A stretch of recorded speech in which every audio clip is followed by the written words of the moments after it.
سلام دوستان، من مبین هستم و این اولین ویدیو من در کانال یوتیوب. قرار است ما از یزد یه سفر چند روزه به اصفهان داشته باشیم.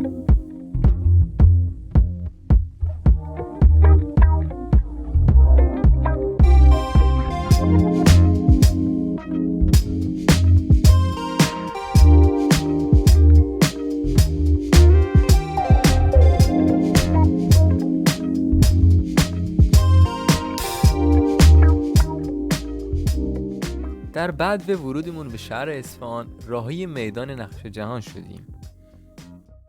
میدان نقش جهان که معروف است به میدان شاه، میدان مرکزی شهر اصفهان است که در قلب مجموعه تاریخی نقش جهان قرار دارد.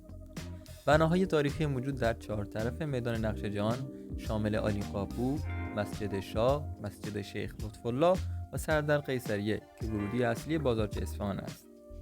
خب بریم با هم دیگه سری بزنیم به عمارت عالی‌قاپو. این بنا در واقع در ضلع غربی میدان نقش جهان و روبرو مسجد شیخ لطف‌الله واقع شده است که ارتفاع آن 48 متر و 6 طبقه دارد.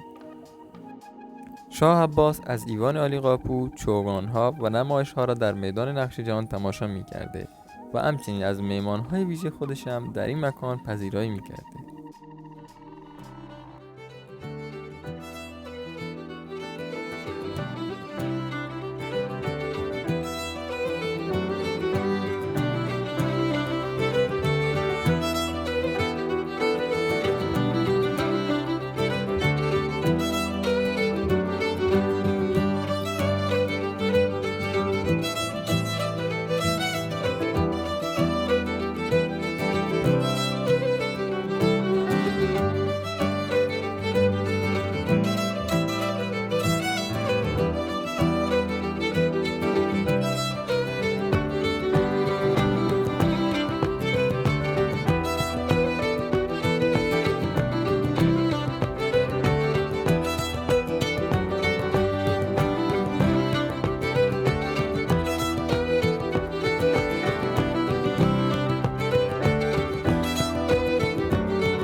و در آخر سری زدیم به بازار بزرگ اصفهان و این گونه روز اول ما به پایان رسید.